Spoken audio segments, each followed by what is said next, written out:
Hello, everyone, and welcome to March 2022 Poets in Conversation here at A Mighty Blaze. I'm Allison Adair, and I'm very honored today to welcome Cyrus Castles and Kendra Allen, two poets who have new collections that I'm so excited about and that I know other people are excited about as well. So welcome to both of you, first of all. Thank you. Hey. We've got San Antonio represented, and I say jealously, Hawaii, because Cyrus is in Hawaii. So I'm feeling a little jealous, I'll admit. Although it's nice to think like we can do this all the way from amazing. Boston to Hawaii. I'll be in the amazing. same place. Well, if people aren't familiar with the Mighty Blaze, first, let me let everyone know we're an all-volunteer organization of writers and creatives, who really just want to promote good books and get them into the hands of readers, especially in the time of the pandemic when so many readings have been canceled and still now during this hiccuping time. So again, I want to welcome our guests, and I'm going to give people a background into who you guys are and what your work is all about. So Cyrus Castles is the 2021 Poet Laureate of Texas. His honors include a Guggenheim Fellowship. People better sit down and get some popcorn for this. It's going to be a while. Guggenheim Fellowship, the National Poetry Series, a Lambda Literary Award, a Lannan Literary Award, 2 NEA grants, a Pushcart Prize, and the William Carlos Williams Award. His 2018 Gospel According to Wild Indigo was a finalist for the NAACP Image Award, the Helen C. Smith Memorial Award, and the Balcones Poetry Prize. Still Life with Children selected poems of Francesc Parcerius? Francesc Parcerisas. See, the problem is I studied Italian instead of Spanish, so I'm always going to say that C wrong, but Francesc Parcerius, translated from the Catalan, was awarded the Texas Institute of Letters Soret Deal Fraser Award for Best Translated Book of 2018 and 2019. He was nominated for the 2019 Pulitzer Prize in Criticism for his film and television reviews in the Washington Spectator and teaches in the MFA program at Texas State University. The World That the Shooter Left Us, the new collection from Cyrus. In the aftermath of the Stand Your Ground killing of his close friend's father, The World That the Shooter Left Us explores the brutality, bigotry, and betrayal at the heart of current America. It is an indictment of unraveling democracy in an embattled America in a world still haunted by slavery, by Guernica, Hiroshima, and the Holocaust, by climate catastrophe, by countless battles, borders, and broken promises. Now, typically, I invoke, as I was mentioning before, professional published reviews when I'm introducing the guest. But this time I decided to turn to readers, just, kind of mere mortals, the people who were really thinking of and writing for maybe when we think about this. And I just found that people were so overwhelmingly warmly receiving both of your books. I found it sort of inspiring. So Linda says about Cyrus's book, Castles blends subtlety of sound with vivid imagery and scathing accusation with urgency. This is a collection that shakes any lingering complacency from its reader, inspiring action and demanding justice. Mark says, silence is the key objective of deliberately disappearing citizens. Though the poems in this collection have strong narrative elements and are based on real individuals and cases, it is not the narrative elements, but the voice of these poems that tell us such occurrences are a drop in the bucket of millions whose experiences have not been related, who deserve to be given voice even as an anonymous group, both living and dead, who should have mattered. We ascertain that Castles is giving voice to all of them. The next time someone asks, why poetry? Recommend this book. And I thought, I don't know if it gets much more meaningful than that, Why poetry? Recommend this book. So welcome, Cyrus Castles. Thank you so much. Thank you. Kendra Allen is the author of the collection plate and the essay collection. Since we're going to be talking mainly about your poem, I want to flash the essay collection too. When You Learn the Alphabet, which won the Iowa Prize, if I'm not mistaken, right? Yeah. Born and raised in Dallas, Texas, she loves laughing and leaving, as she says. Her work can be found on and in Repeller, the Paris Review, The Rumpus, and more. Fruit Punch, a memoir, is going to be released later this year. Yes, in August. Yeah, so you've been busy, really busy. Again, another reader says of the collection plate, the collection plate covers so much ground in so limited a frame, one could almost call Allen a magician. Herein lies poems, songs, psalms, exploring Black girlhood, womanhood, religion, its redemption and redemptions, as well as its confines and strictures, sexual politics, family history, the tyranny of memory, and the lineages we cross when we decide who we're going to be. How does one even begin to analyze works this explosive? I don't want to distract from the beauty of this collection with an overabundance of my own commentary, so I'll just leave it with you like this. I've already bought my own copy so I can read it again and again and again. I know. You guys have a lot to live up to now. That's so nice.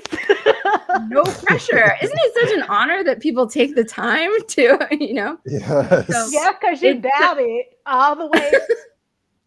When Yeah, it's out, you're still like, why did I write that? exactly. Well, let me ask you both to reflect on that first. You've both had books out before. Kendra, this is your first poetry collection. Cyrus, this is your 9 millionth poetry collection. But how does it feel now that the book is out in the world and other people get to metabolize it and tell you what they think it is about? For me, it's kind of terrifying. If I'm being honest, I think with the collection plate in particular, it was probably like one of those first things, like full length things that I was like truly proud of from beginning to end. And so the stakes felt like higher for me, not like the reception of it, but just like, will it hold up? Because a lot of times I will finish things and I will love it and I'll be proud of it. And then months down the line, I'm like, oh, this was kind of not it. Like I could have did better. But like with the collection plate, I really felt like I did everything that I could. And like I'm still proud of it, which is very different. So like when I see the reception to it, even like the reception that is not so nice or like not so kind, I'm still like, damn, like I still feel proud of it, if that makes sense. And so like whenever I see anybody say anything nice about it, it's just a reminder that like I did what I set out to do. Wow. Kendra, I feel exactly the same way about my books back to the time I wrote the first book when I was your age. I go back to the books, usually they're years apart, and rereading them, and I think I did the best that I could at that age and that point. And I think I did really well, So I'm actually happy with my books when I go back to them, and sometimes I'm still surprised about them. But in terms of, getting kind words from other people, we work in isolation. So when the kind and supportive words come, it's a little startling, but it's a reminder that what we do really does reach people, given that our culture seems to be, for the most part, fairly indifferent to what we're pouring our life's blood and energy into. So it's always a great moment to have that support. And in terms of going back to the book, my latest book is the most mysterious of all my creations. I wrote it over the course of 2 months in the summer of 2019 in Europe. And all my feelings about America, I was in Spain and Italy, working on some other projects, poured out of me in the course of I wrote the book in 8 weeks. And I actually completed 3 books at the same time in August 2019. And Four-Way gave me a double contract for this particular book and the one that's coming out on Valentine's 2024, which is a completely different kind of book. It's romantic and sexy and fun. And I think it allowed me to approach the really painful material that's in this book that's coming out now there. And I also wrote a book that was about my time in the Christ in the Desert Monastery, which came out in April 2020. It was a perfect timing. I wrote this book in total isolation. People were like, oh, this is perfect for our moment there. So I had this incredible outpouring of productivity this summer of 2019. So when the book got published last month, I thought, wait a second, that was 3 years ago. What's this thing on my doorstep? Yes, yeah. What's this thing on the doorstep? Do I even understand what happened to me? Because I don't quite understand how I could write so much poetry in such a short space. I wrote about 40 poems in 8 weeks. Oh my God. So what you just said, like it triggered something in my brain because the collection plate was written in 2019 as well, because I couldn't write an essay. And so I just started trying to write poetry. And it turned out well. But something that I'm realizing about like my process, like I have a memoir coming out and I'm like in the end stages, and in my brain, it's like start over from scratch. This is not right. Like if like I'm looking at edits, I just have like this urge and inclination to like start from scratch. Even Mhm. like if all that material's in there, but something that I've noticed with me is when I can't get out the prose, I turn to poetry. And so like I spent a month avoiding edits and I wrote another poetry collection. It was just like That's what you great. said. And Yeah.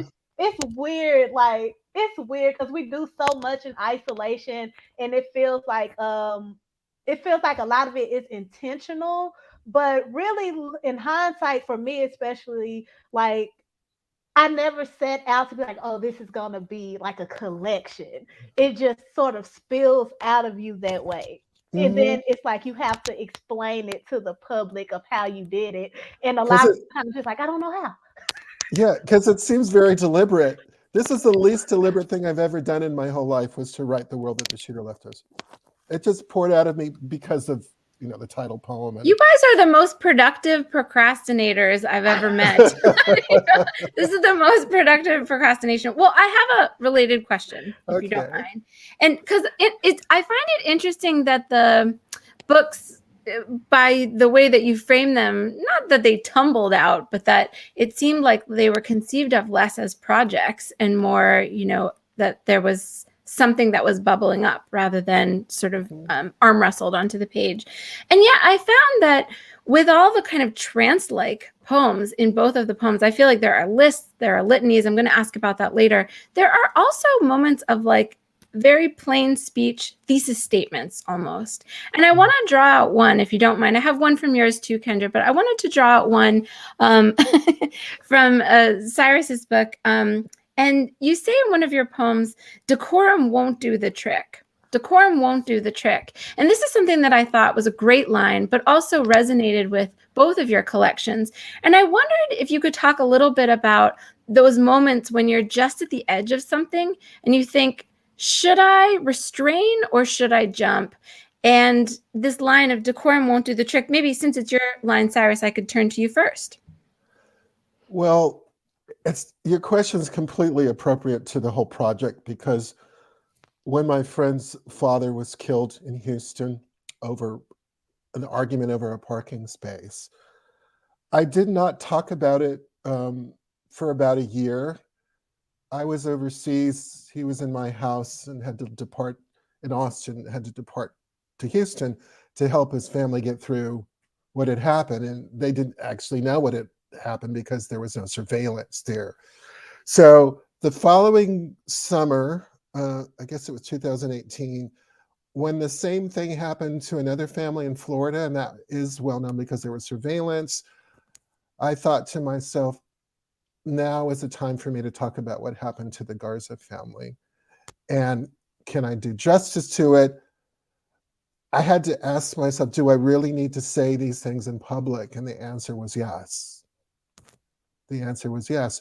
So by the time that Ross Gay picked the poem for Poem of Day, a poem a day feature that they have, once again, there was a shooting. There was a synagogue shooting in, I guess it was Philadelphia, was it Pittsburgh? I can't quite remember.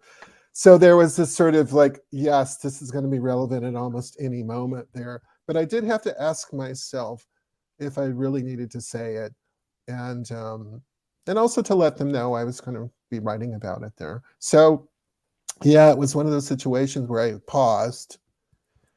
And then during that summer, all of my feelings just, it was like, the gates were open, like, okay, say anything you want to say about what's happening in our country.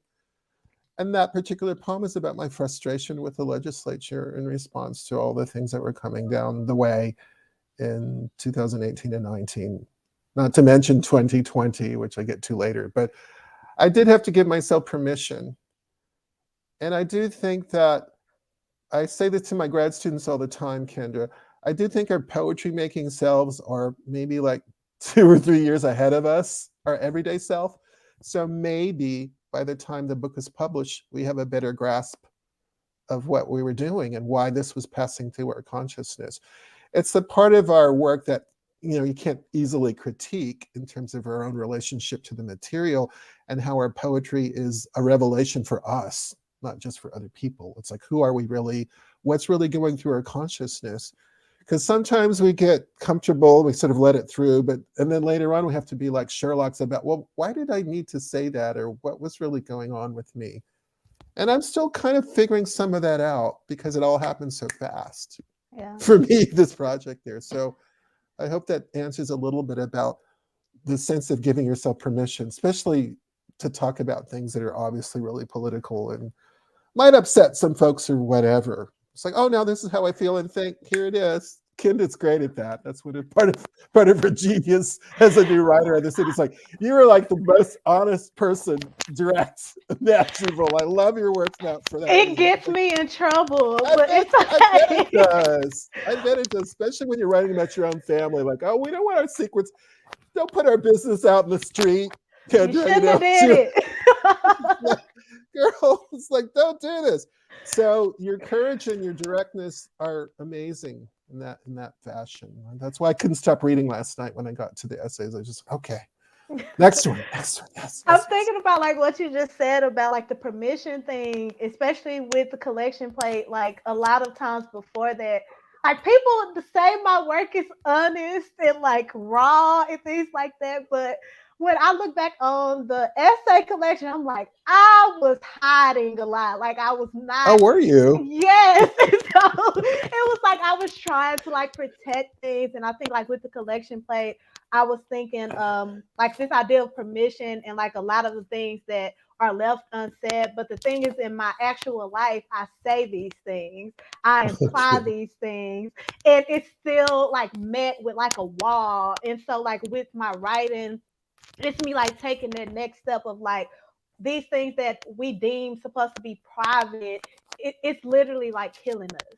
Like how you said decorum, like we have to like divorce this ideal or like this perception of like who we are, like this image of who we are. Especially I write about like family a lot, and I'm trying to get to a space where like you can ask me about myself and I will not mention my parents. I'm working there. And so like writing to that has really helped me with that. And I think when they read the things that I write, a lot of times it's like, we didn't know you felt that way. And I'm in my head, I'm like, I've been saying this since I was like a kid. Like y'all not listening to me. So I have to do it publicly so y'all can like hear me. I kind of got lost with what I was saying with the answer, or like, I got lost. But it's totally relevant. Yeah. Also, I think this is really helpful to hear for people, and certainly for myself, to hear like the thought process of giving permission. And also what you just said, Kendra, makes me think that in a way poems are like letters to the people that they intersect with, love letters or requests, etc. And maybe I could go in a different direction then, because I also use the word raw with your work, with both of your work.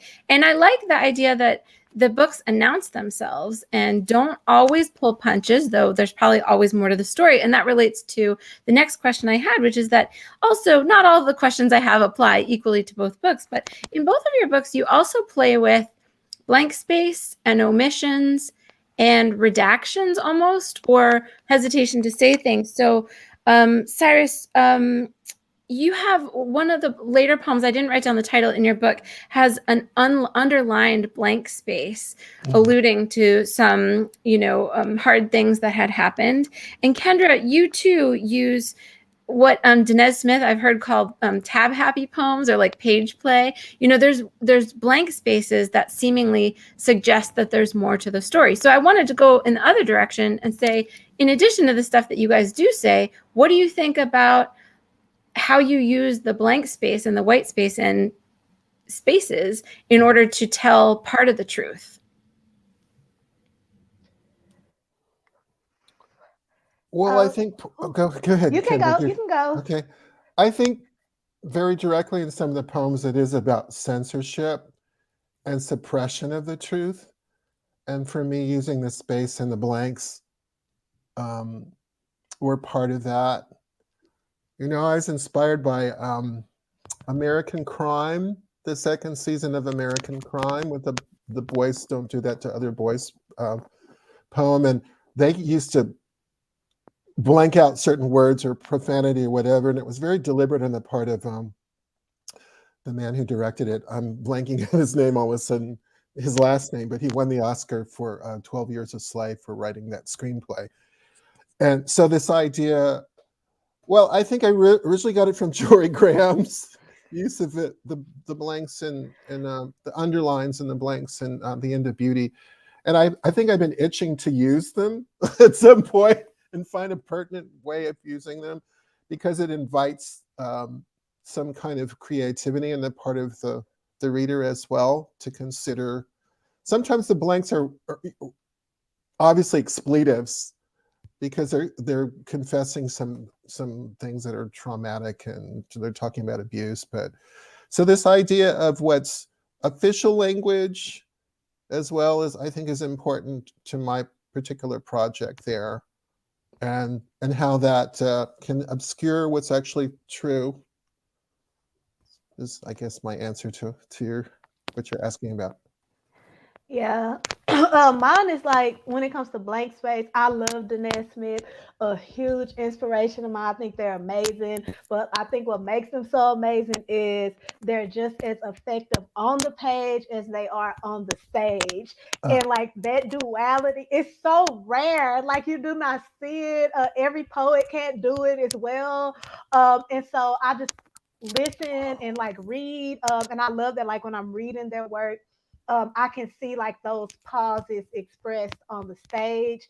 And also, some just to know about me, like I think I'm a rapper in my head generally, like only in my head. And so, like a lot of like my style decisions come from like reading song lyrics and like reading some of my favorite rappers. And something that always like intrigues me about a writer is where they make space for pausing and silence, and like those pauses and those blanks and that white space for me symbolizes like a pause or like a silence where I'm, as a reader, is supposed to like imply like the message, or like insert myself into like that moment, or like insert like what I think the writer was talking about. And so like when I'm hitting that tab bar, like I'm hitting that space bar, I'm really trying to create like pauses but also rhythm, because in my mind just be moving, and like I want that to reflect on the page.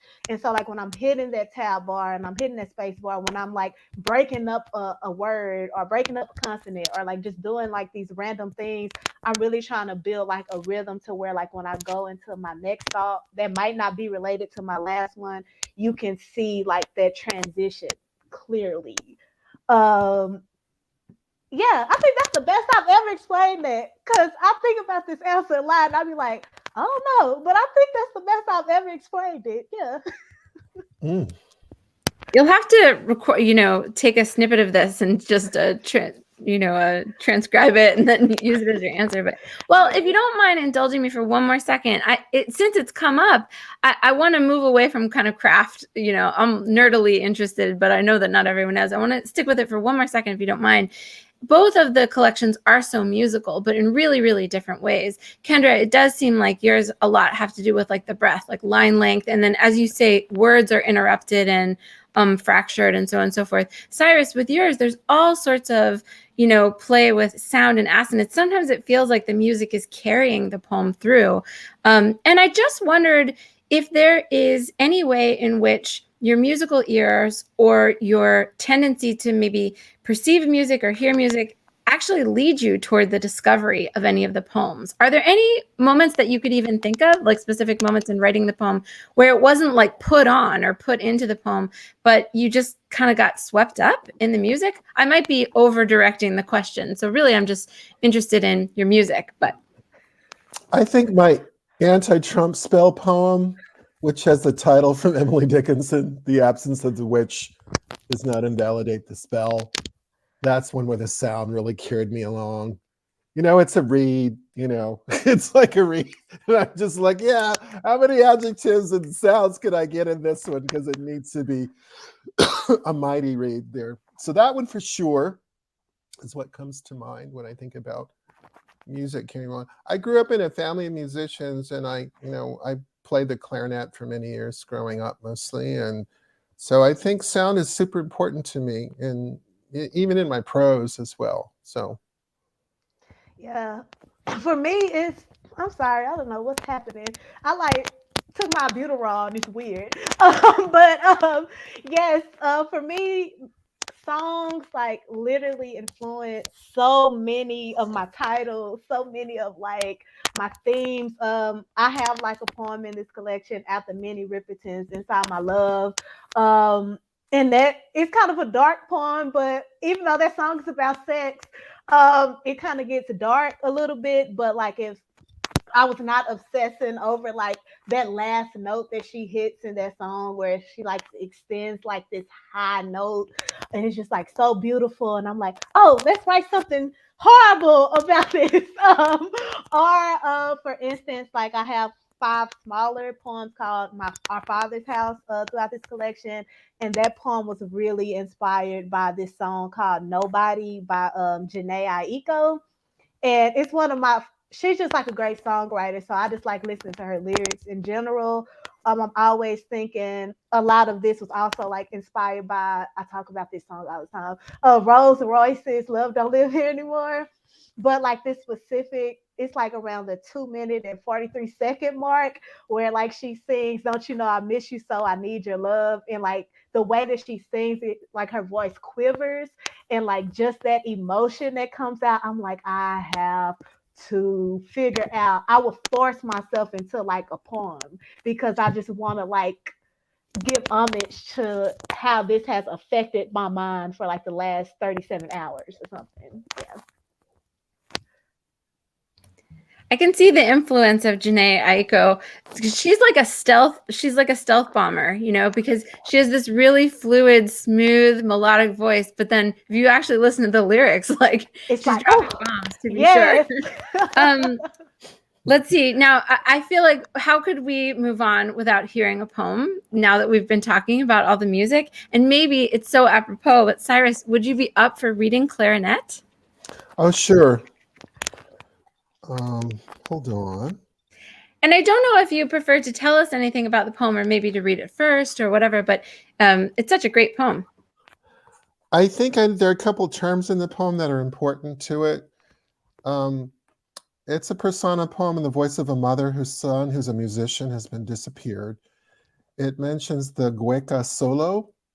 This is during the time of Pinochet, so the poem was written in the 80s. And the mothers would dance in the squares, ostensibly alone, but mimicking they were dancing with the people that had been disappeared. So the poem mentions the Gueca solo, and it also mentions an arpietta. And these were scenes that were embroidered on burlap, scenes of the lives of the people who were disappeared. So the mother in the poem is doing an arpietta and thinking about also doing a Gueca solo for her son who has been lost for many years. It's called Clarinet. At my family's stained window, a morning jay, I stopped my scissoring as if I could reclaim a Santiago, a bird call, and sudden ease, as if I could annul the battle gray maze of gutting jails, courthouses, morgues, purgatory where I bend over the burlap again and again, to show the blunt, disillusioning world the smashed black bell of your clarinet. A blue swatch of your work shirt becomes the raw dusk of that day. Here in this farrago of scraps, your living room as I found it, lunatic with ripped song sheets. In imploring red, a beggar's scuffed vermilion, I've stitched, whoever sees my arpietta, help me to pray for my son. He was seen leaving rehearsal at 7 o'clock. He was seen in detention at Londres number 38. He was seen. After so many years, perhaps you wouldn't recognize me, Leonel. I become the weather-worn, undocile woman, manacled to a tyrant's fence, a mother dancing the Gueca solo in the monitored plaza, the ache of my make-do arms trumpeted. Your rakish college photo pinned to my wind-riffled blouse. In the arpietta, a tiny, vivid applique dull, forever mourning, forever swaying to an unforgettable woodwind.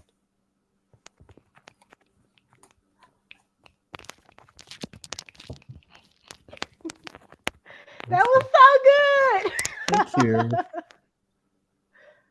Thank you. It's so moving. I have to say, first of all, for anyone who's never seen a Cueca, the Museum of Memory, I think it's called, in Santiago, has a video of women, especially older women, dancing the Cueca with the photographs of often their sons or husbands, and the lack of a partner to dance with is one of the most heartbreaking elements of this. Also, I see that one of our commenters, Deb Bennett, a poet who lived for years in Chile and writes about this as well as visiting. So I'm sure she appreciated that. So shout out to Deb. Thank you so much, Cyrus, for that beautiful poem and the music that is both explicit and implicit in it.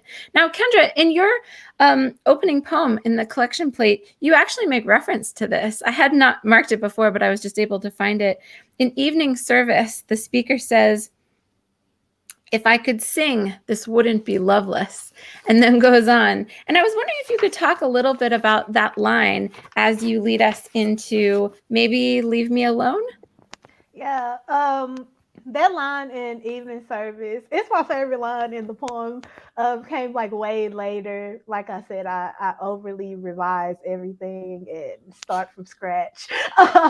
But that line really came about because when I think about like the time I was baptized, how it was sort of like not forced upon me. I don't want to say that, but like the performance of the ritual was like ingrained and like conditioned in my mind to where like it just felt like something I had to do versus something that like I wanted to do.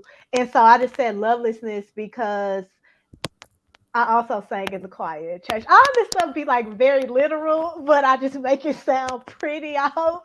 But I was also like in the choir, and I would resist that as well. And like looking back, I didn't really know why I would resist it. I can't really sing. I just love to sing loudly for fun. But like when I think about like where I feel like most loved and like most accepted as my true self is when I'm just singing with friends or family loudly and like without so many restrictions to where it has to like look and sound and feel a certain way. And I think of like when I got dipped into that water, that is what I would rather have been doing.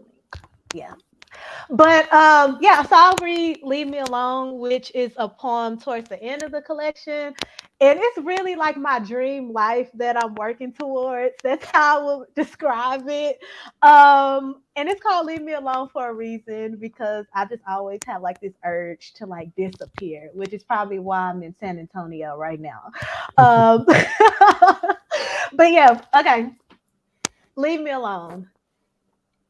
With nothing but the slurry of an organ, maybe a lake to dip my feet in, money trees to pick my fruit from, a mini fridge to keep it all fresh while I lie on my back, threatening to throw away all my stuff for good, let it wilt into my body of water, every better thing that don't involve ideals of better things I'll never have a sanctuary for. Thank you.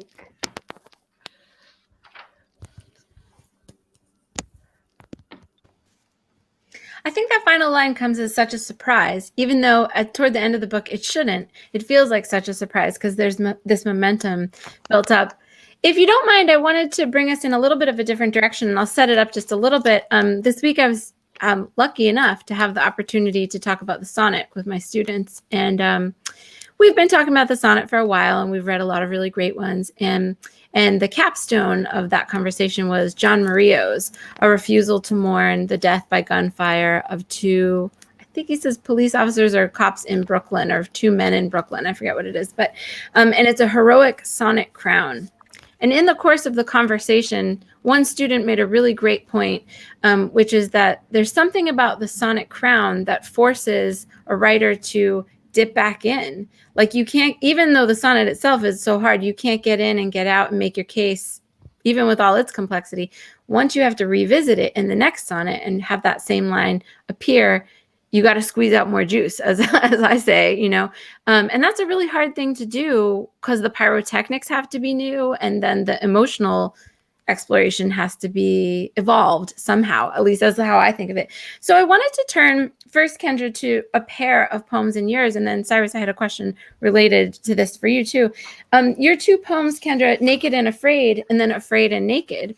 And if you could maybe just tell us a little bit about the two poems. And of course, there's a show called Naked and Afraid, and the saying exists already. But Afraid and Naked comes as such a surprise after we think we're done with it. And then, so I was wondering if you could talk a little bit about it. And the big question I have is how repetition and how re-examination in a collection or in a series requires that kind of squeezing out more juice, like re-investigating something and forcing yourself into a discovery. Yeah. For me, repetition is like my favorite device ever in life. And so I always naturally just turn to it because, like you said, like that rhythm. And I also have like this idea in my mind where I never want to feel like I have to say everything I know about a topic at once, and like I can spread it out, and like that's how we create more work. You don't have, I really struggle with that a lot. And I think like with Naked and Afraid and Naked, I was actually in grad school during that time, and I was taking a documentary poetics course, and I had to pick a topic for the semester. Keep in mind, I was not in grad school for poetry. I was there for nonfiction. We just didn't have a professor there for nonfiction. And so I ended up taking a lot of poetry workshops. And so my topic for the semester was going to be the desegregation of Alabama swimming pools. And I like discovered Lonnie Johnson, who like did the Super Soaker, and he's from Alabama. And I was going to do that. And I sort of kind of pivoted along the way. Like I was talking about water, but it was just making me angry, all the research and like knowing like we just die in this water like this. And like we have all these reminders around. And so I was getting angry, and I sort of pivoted. I still wanted to talk about water and like all the ways that like we could possibly die or drown or float. And I started thinking about like my hair getting wet, like the process of washing my hair, the process of learning to swim. And so I just started thinking about all these avenues where water is in my life. And I thought about Naked and Afraid because it was a show me and my daddy watched together a lot. And like we would watch it and be like, what is wrong with these people? Like, I don't understand. Like, how is this fun? Like, you don't win money at the end of it or anything. And so I just started thinking about that in conjunction with the Flint water crisis. And I saw Little Miss Flint. That's what made me write like this sister poem to it, because I had already read it, Naked and Afraid. And so I saw Little Miss Flint on Twitter one day, and she looked like an adult. And I was like, I remember when you were like 10 and you are still out fighting for this same thing, which is a whole other conversation about like Black children, especially like being like these warriors for like justice.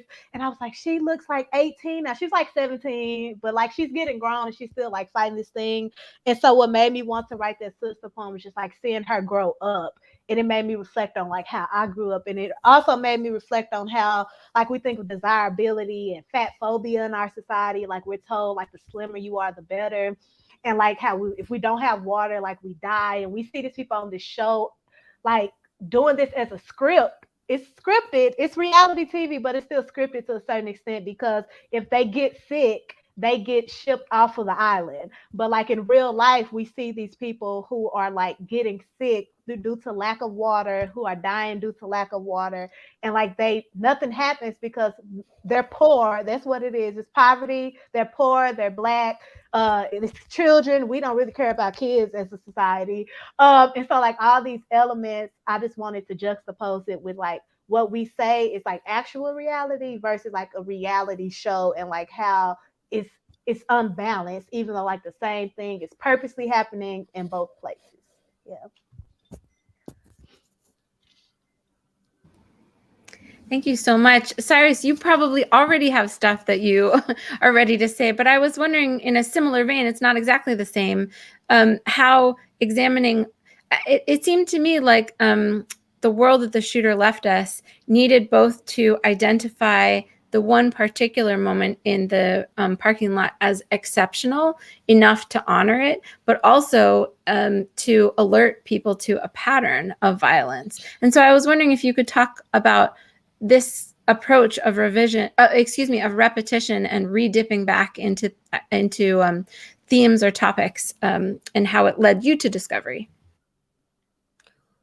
Well, I'm thinking right away of the Ready, Aim, Fire poem,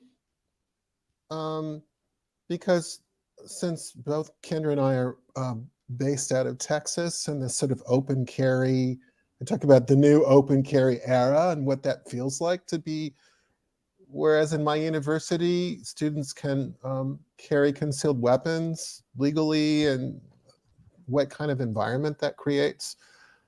So I went to that. In the election poem, I described what happened at my university on at the 2016 election, where we were threatened with violence, tar and feathering for left-leaning, leaders in our campus. And so I was documenting this shift that began so dramatically with the election, the 2016 election, and how it seemed to open this Pandora's box of anti-Semitism and violence and people feeling threatened on the street. Latino people in my community felt like they had a target on their backs and were saying so. A student of mine committed suicide, and at first we thought it might be murder, and all of these things happened, and I just needed to sort of record them somehow.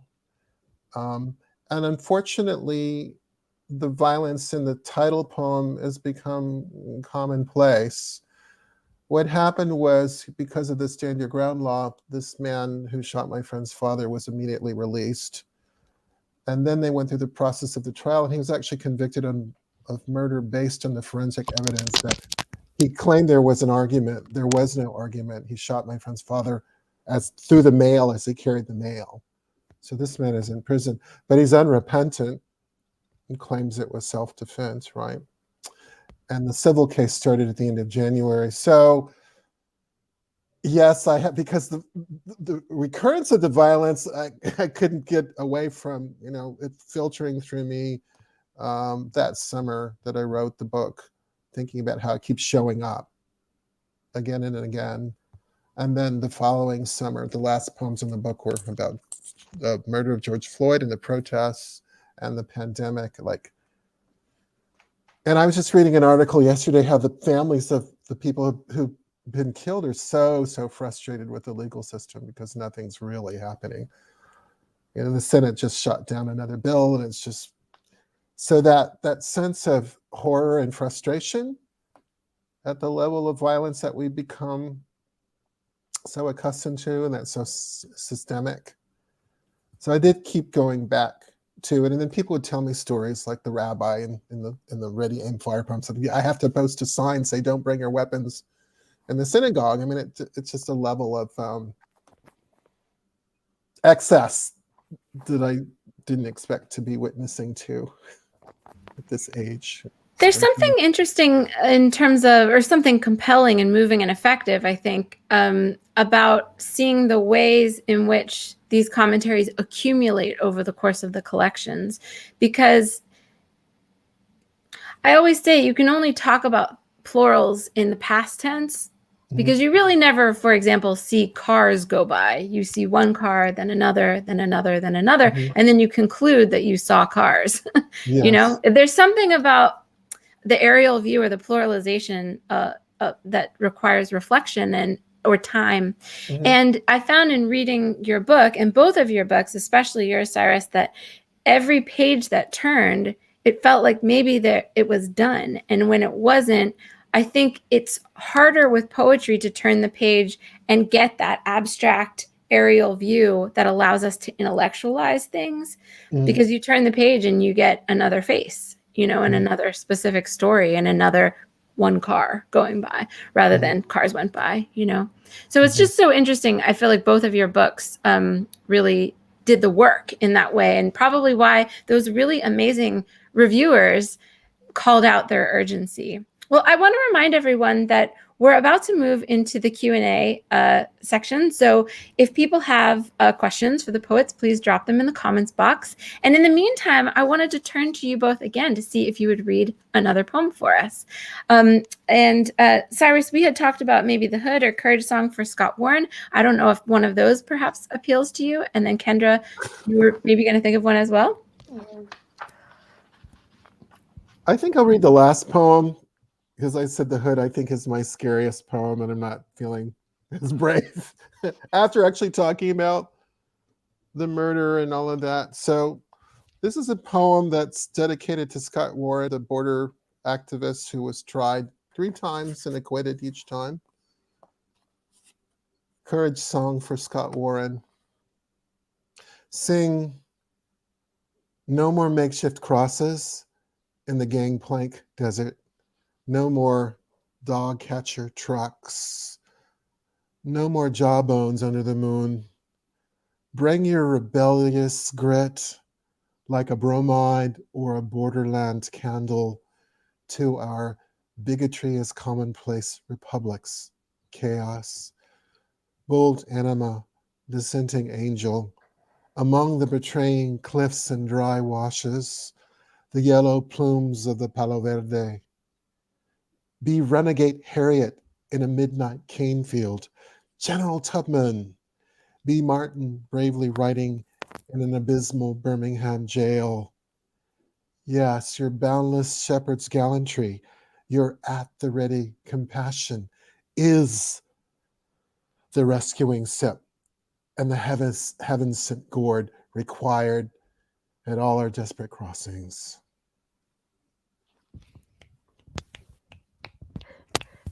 You just be killing it so casually. Killing me softly. Yes. My mom went to Howard with Roberta Flack, so she's always been an important Oh, singer you in my gotta write life. something about that, because Yeah, that's okay. a flex.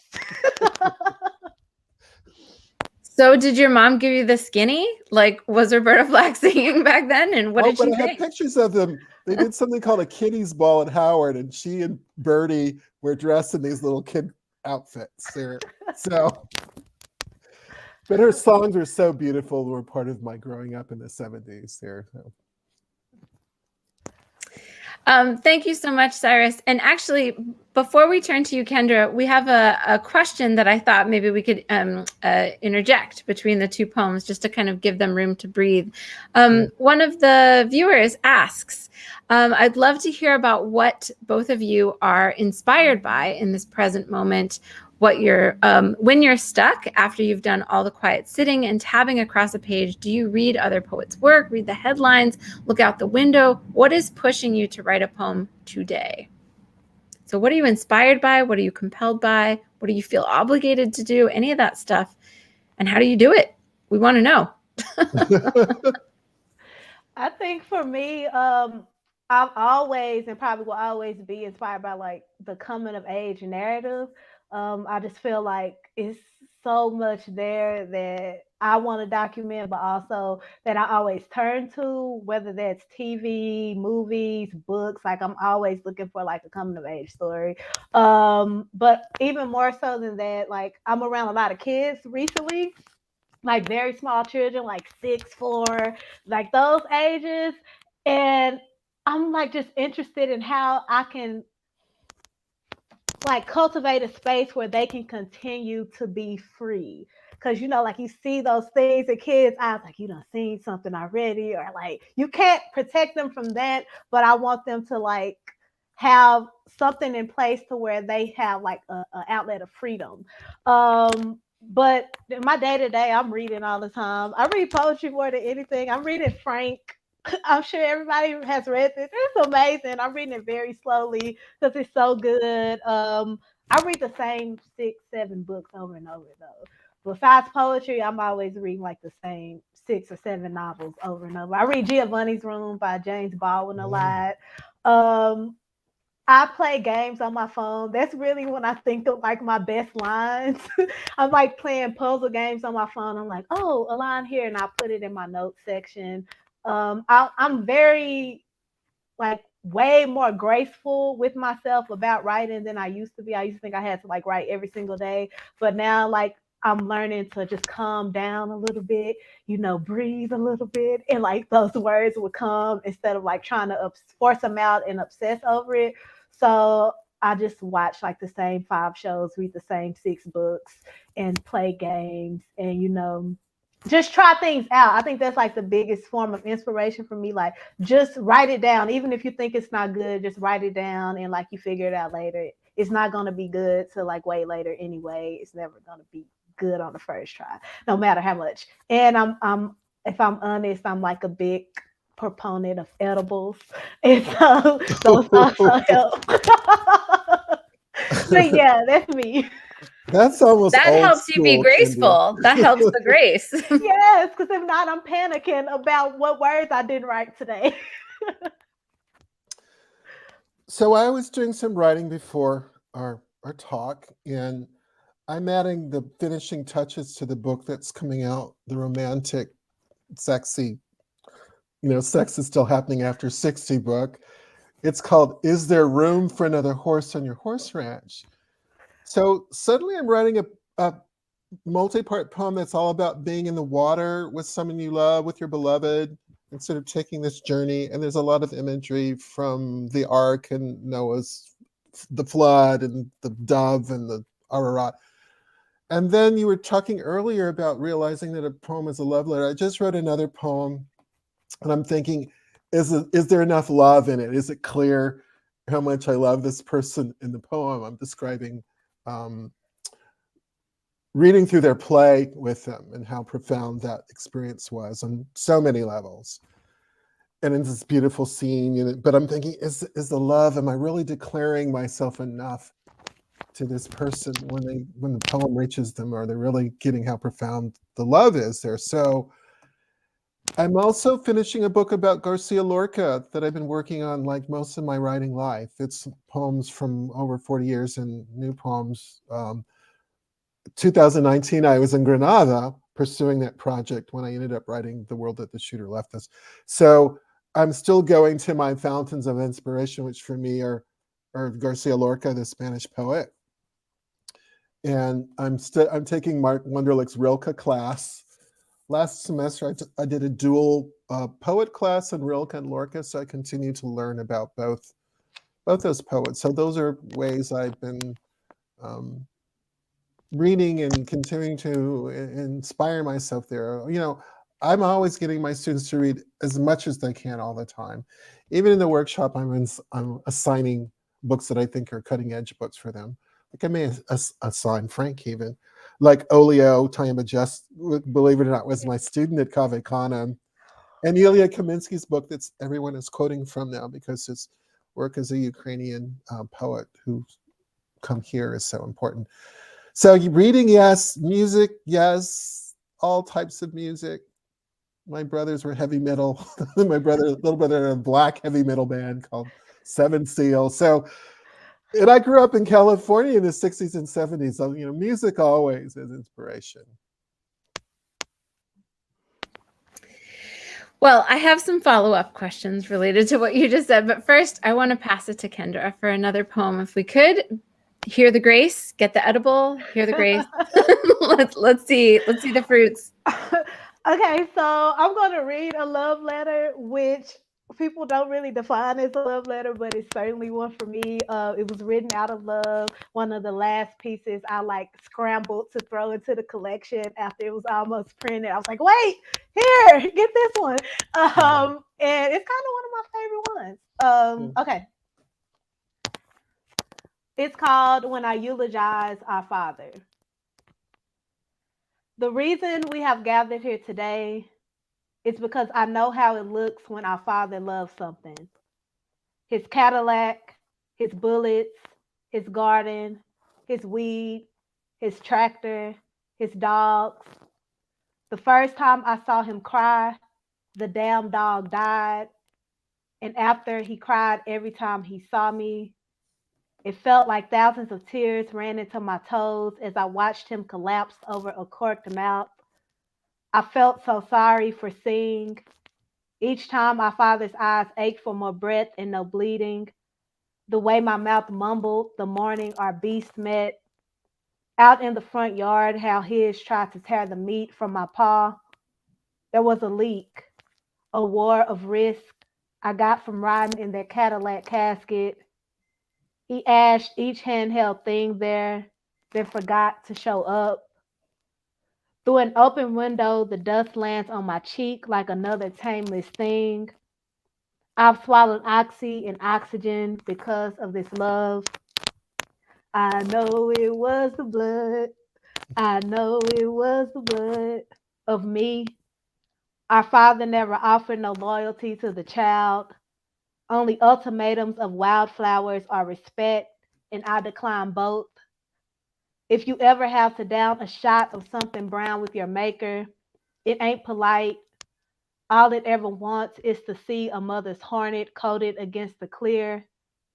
Once we died off of its clarity, and I danced in front of the TV, barely aware of the bruise. Expanding through the towel, we cooked meals there often.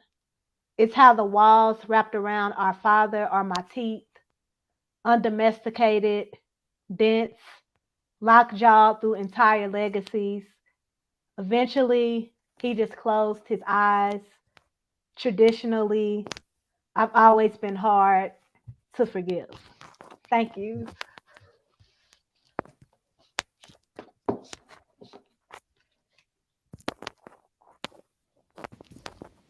I feel like that's one of the best representative poems from the whole collection. I'm so glad you read it. Thank you so much, Kendra. Thank you. You know, I was thinking that you both we were talking before about how poetry can be a refuge from prose. But I also was just thinking when you were talking, Cyrus, about Garcia Lorca, that his prose is wildfire. I had never read his prose and his essays, and they are just incredible. I can't think of one thing in the last year that has compelled me to write more than just reading like transcriptions of speeches and so on and so forth. Just amazing. You never know what material you know is going to kind of compel you to put something down. So thank you for that reference, and thank you to both of you for your beautiful poems. I want to leave us, first of all, I just want to remind everyone where to find your books. So Cyrus's book, The World That the Shooter Left Us, is available through Four-Way, and Kendra's book, The Collection Plate, this book in particular, The Collection Plate, is available through Echo, and we have in our sidebar there a link through bookshop.org where you can find the books. I hope people will go out and read them. But I thought I would ask one final question, and that has to do with next month being National Poetry Month. And we began the conversation by talking about how you gave some good tips on this, and I was thinking too about how we try to give ourselves permission to write certain things. I wanted to sort of flip it and think about the reader here and people who might be compelled to do more reading of poetry, but maybe feel hesitant or excluded or intimidated or whatever. So I thought maybe you could give us a reference to one of the first poems, or the first poem, one that comes to mind, that really made you feel invited to poetry. Like, you know, your path in. What was the poem that reached its hand out to you and said, "Come with me"? Ooh. That's go to the Wayback Machine. And just one, you know, I'm sure hard. Not an entire collection, just one poem. It could be a whole collection. Yeah. Oh, sorry. You're really advanced if your first foray into poetry is a whole collection. That's impressive. Well, it was for me. Ariel was the first book of poetry that I read. And so I would say the first poem in Ariel, was it Morning Song, about the birth of her son? And I had only been interested in prose and thought I was going to grow up to be a novelist. And I found Ariel, and it just really changed my life in terms of like, oh, poetry is powerful. I thought this was just poetry was something tame, but of course, Ariel is the least tame poetry imaginable. So, and that was maybe 15 or 16. I discovered also Adrienne Rich's Diving into the Wreck, and the poet I and Audre Lorde, all in that same year when I thought, oh, poetry is powerful. Like, what's the next thing? So Adrienne Rich was the next. Diving into the Wreck was the next book I read. So Yeah. That's why I have one of her poems as the epigraph for my book that I got to the estate. I thought, oh my God, one of my first poets I ever read. I think Diving into the Wreck was the first book that I actually bought. Uh-huh. So I go well back to the 60s and 70s. I Buying the guess. actual book, that's commitment. Yeah, at age That is 50 or commitment. 60, whatever it was. Yeah. So how Yeah. about you, Kendra? Oh, mine was, if I'm really being honest, I didn't really get it until like grad school. But I always like used to watch Def Poetry Jam all the time. So it would be poems that I loved, but like actually reading a poem and getting it was like early 20s. And for me, it was Nabila Lovelace's Songs of Achilles. And that entire collection like just changed my life, like my perceptions of poetry, my want and desire to like write poetry. I read that and I was like, I didn't know, kind of like the similarity I had when I read Kiese Layman for the first time with creative nonfiction. It was like, I didn't know I could do this, my mind is blown.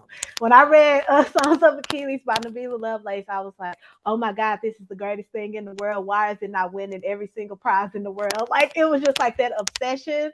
And it really like made me want to learn more about like form and structure and just like all these like things about poetry that I never thought. Because I always liked poetry and I always loved poets and respected poets. I thought it was like the greatest genre in the world. But I never thought like I could do it. So I read that. Well, I love the way you just said that. We can love it, but if we love it from too far of a distance, then it doesn't get its due. You know what I mean? So just a reminder to everyone that next month coming up is National Poetry Month, and A Mighty Blaze has special programming. We have a very special guest coming in April, but we are also going to have daily programming to celebrate poems, a morning program that invites people to think of one poem a day as an invocation for their day. So I hope people will rejoin us in the month of April. I have to thank you both so much for the stimulating conversation and also just for your beautiful books. Cyrus, for your storied career of many books. Kendra, for your work too across multiple genres. And I know everyone is looking forward to both of the books that you have coming up in the next year or two. So thank you both so much again. Please go out and buy these books. Can we see them? Do you guys have them? Aren't they beautiful? They're so beautiful too. They're both so stylish. So I just love them when the object itself, you know, is something meaningful too. So thank you both again. And thanks to all of our viewers. I'm Allison Adair. This has been Poets in Conversation for March 2022.